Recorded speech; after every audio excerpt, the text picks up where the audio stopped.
The Fairfield Stags come into today's contest with one of the toughest scoring defenses in the country. Winners of 7 of their last 9 games, senior Saber Rice looks to help her Stags teammates notch another victory. But to do so, they'll have to defeat Sienna and the second leading scorer in the MAC, Laura Menti, as well as erase the memory of Melissa Manzer's big shot in last year's MAC tournament. Will the Stags be victorious? Stay right there.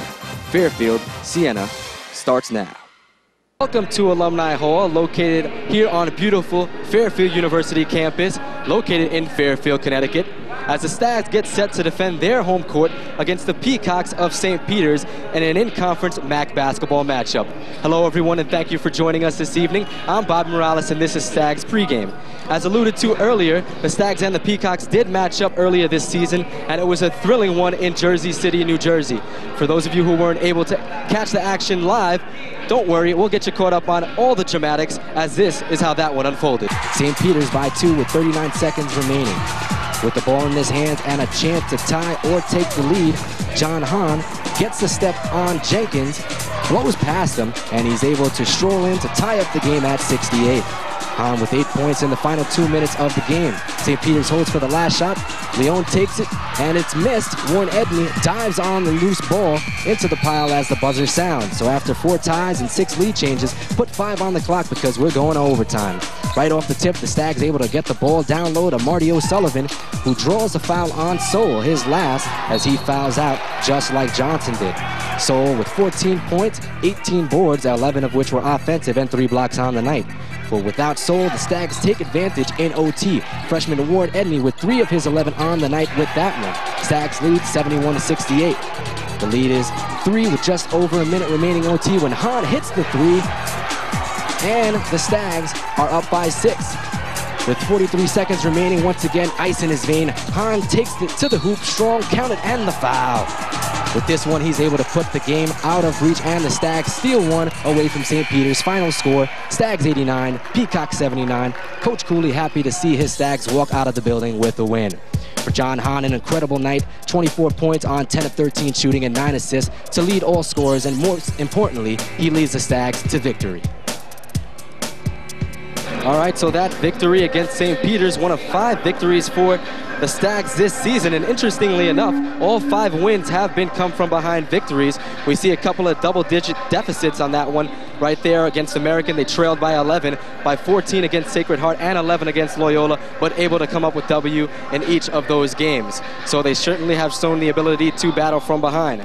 All right, Coach, your team has played very impressive basketball this season. Talk about maybe the philosophy that you've instilled in these young women to produce the type of results that you're getting. Sure. Well, what we've tried to focus on is team play. We try to preach to them that it starts on the defensive end of the floor. And if we can defend night in and night out, we can be competitive, irregardless of how we're doing offensively. On the offensive end, we've tried to have an offense that hopefully doesn't turn the ball over too much, gets high percentage shots. But I think that Iona is going to have different ideas today with their style of play. They certainly are an offensive-minded team. Now, you guys have had success on the season with your overall record, but 4 of your 5 losses have come in the MAC. Can you talk about maybe what you might see as a possibility of why that has been the case? Well, I think early in the year we were able to kind of sneak up on some people, especially with non-conference opponents, considering we had a brand new coaching staff and our style of play is slightly different this year. And, you know, I think that the kids did a great job of buying into what we wanted to do early on. Whereas in the conference, all the coaches are very familiar with the personnel on our team. So what they obviously tried to do was try to take away some of our strengths, but I think our kids have responded really well winning these last 4 games. Absolutely. Now, you alluded to it a little bit earlier, but your team ranked 12th in the nation in scoring defense, so you guys have been superb with that as well. But this offensive team for Iona, they have a juggernaut of a team in terms of their ability to score. So talk about your emphasis on defense in this game, trying to keep up the pace that you guys have been at this season. Sure. I think that Iona is going to be a big challenge for us because not only do they have a very good starting 5, they've got quality depth at every single position out there. And they like to play a full court game. But I think the biggest concern for us today is going to be their defense. They do a great job of pressuring the ball. They're going to change defenses on us constantly. So I think it's a matter of we're going to run when we've got the opportunity, but we've got to be able to play a solid half-court game as well. We need to be able to dictate the tempo as much as we can today. All right, Coach, thanks a lot for your time and good luck in today's ball game. Thank you, Bobby. And welcome back to our coverage of Stags basketball, as we are currently at intermission of this conference matchup between the Fairfield University Stags and the Niagara University Purple Eagles. Currently, the Fairfield Stags lead this one by 4 points at the half. 38-34 is our score at intermission. We're going to take a look at some of the highlights in the first half, as there were a few interesting storylines that did and did not pan out. The Stags had the hot hand going with Anthony Johnson, who leads the Stags scoring effort. He has 12 points on the evening. There we see him again with a nice pass from Hahn, receiving and finishing like a true champion. There he goes, taking it up strong, taking the contact and putting it down. That one there with authority, the slam. So he led the way for the Stags. On the other end, Sharon Fisher, the nation's third leading scorer, did not quite play the way he wanted to. He's only 3 of 10 from the field. You saw a miss there, barely grazing the rim on that effort. Here he is attacking the hoop, but he got sloppy with it, ball taken away. And once again, he was being shut down by the Stags defense. But he had some help from Lewis, who is mainly the reason that the Niagara Purple Eagles are in the midst of this ball game right now, because he is leading all scorers right now. He's got 16 points. So Lewis doing a fantastic job for the Niagara Purple Eagles. So that's the first half action for you. We are now going to throw it to our Stags Spotlight. Our own Rory Duyan had a chance to sit down with head strength and conditioning coach Mark Spellman and talk about nutrition and training at the collegiate level. Let's enter the Spotlight. Let's send it to Bobby as he talks to Rick about what he thinks the Fairfield keys in the second half will be. All right, thanks a lot, Bob. Coach, frantic pace in the first half, but you guys were able to hang in there. Talk about maybe the best defense kind of being the best offense in getting Thompson in foul trouble and getting him out of the game. Absolutely. The thing we really want to do is we want to slow the game down. We want to limit their threes. You know, they're shooting 70% from the three-point line, so we got to get out there and contest it, and hopefully the big guy doesn't hurt us too much.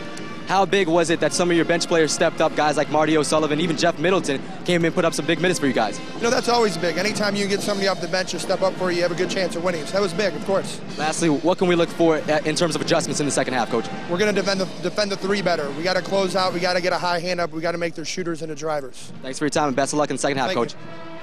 Back to you, Bob and Joe. All right, Bobby. And welcome to the arena at Harbor Yard as we wrap up our coverage of our doubleheader here this evening. It was a rough day for Fairfield overall, as both their teams have lost today. The men earlier to the Niagara Purple Eagles, and the second of the doubleheader, the Fairfield Stags, lose this one 64-57 was the final score in that one.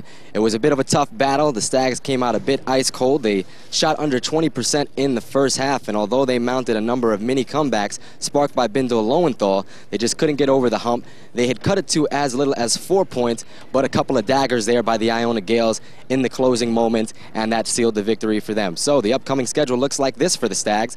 They will be hosting Niagara and Canisius here, familiar territory at the arena, and then they will travel to face this exact same team, the Iona Gales, at their home gym. That will be on February 8th, before returning home to face Manhattan and Siena to round out their next 5 games.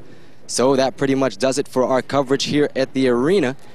Be sure to tune in to our next broadcast on February 16th as the women host Siena and the men host Ryder. So we'll have that action for you then.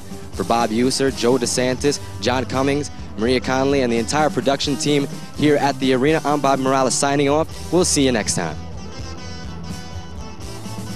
Jason Thompson joined by Bobby Morales. All right, thanks a lot, Bob. Jason, big-time game, big-time performance. So much emotion running through the crowd. Your family was here, senior day. Just take us through that bit of what you're going through out there and, of course, coming up with the big victory. Oh, it was a lot of emotion. Coming off a big win against St. Peter's on ESPN really gave us a lot of confidence.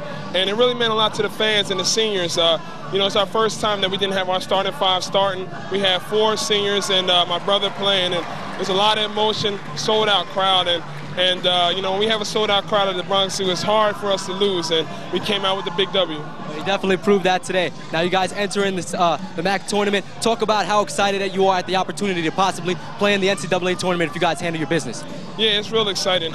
You know, my freshman year, we made it to the MAC championship, and we were a couple minutes away from having that feeling. And you know, this is my last year, my last MAC tournament, and you know, I want to be known as a winner, not just a guy that puts up big numbers, but I want to come out on top in the MAC tournament.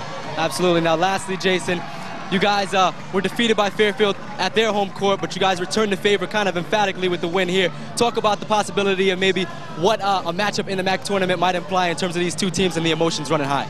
Yeah, definitely. Fairfield's a real young team, but they're real scary, and they'll be scary in the MAC tournament. They gave us a good game up at their place and beat us, and they had a hot streak, 7-game win streak coming in here, and we knew we had to play with a lot of energy to snap that streak, and we did that with a lot of energy and just playing hard and getting stops and rebounds. Well, you certainly did. Congratulations on the win, Saber, and go cut down that net. Thanks a lot.